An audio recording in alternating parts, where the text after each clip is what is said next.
नमस्कार विद्यार्थी मित्रांनो, बघा टीईटी तसेच सर्व शालेय स्पर्धा परीक्षा देणाऱ्या विद्यार्थ्यांसाठी महत्वाचा प्रश्न बघा. प्रश्नामध्ये काय विचारले, आपला प्रश्नामध्ये विचारले x ची किंमत काय आहे ते विचारले. मग या गणितामध्ये या आकृतीमध्ये x कुठे आहे बघा, इथं आहे. या कोणाचं माप 3x दिले. मग विद्यार्थी मित्रांनो, x ची किंमत काढायची म्हणजे या कोणाची माप काढावं लागेल आपल्याला. त्या कोणाचं माप काढल्यावर आपण x ची किंमत काढू शकतो. मग आधी या कोणाचं माप कसं काढायचं बघा. आता विद्यार्थी मित्रांनो, जर मी इथला अँगल काढला आणि इथला एक अँगल काढला तर पूर्ण किती होतो विद्यार्थी मित्रांनो, पूर्ण होतो 180. याचं माप किती होतं, 180 होतं. मग विद्यार्थी मित्रांनो, या कोणाचं माप बेरीज केली आणि त्याला 180 मधून काढून टाकलं, याला काढून टाकलं तर राहणार कोण, 3x.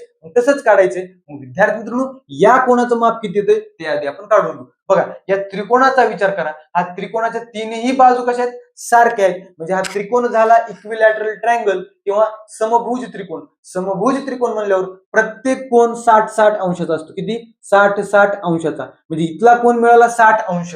मग आता इथला काढावं लागेल आपल्याला. मग इथला कोण कसं काढणार बघा. इथं दिलंय तुम्हाला, हे आहे 90 अंशाचं. बघा, हे चिन्ह आहे म्हणजे 90 अंश.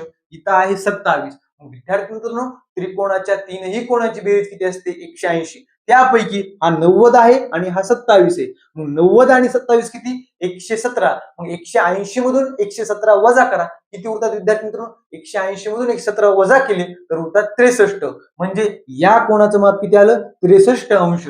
आपल्याला काढायचे 3x बरोबर. मग विद्यार्थी मित्रांनो, या तिघांची बेरीज असते 180.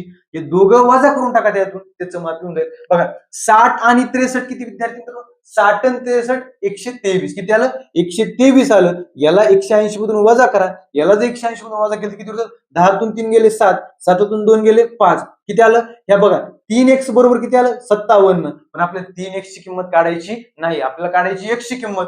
म्हणजे बघा, 3x बरोबर 57. म्हणजे आपल्याला x ची किंमत काढायची. 57 भागिले 3 किती येणार विद्यार्थी मित्रांनो, 19.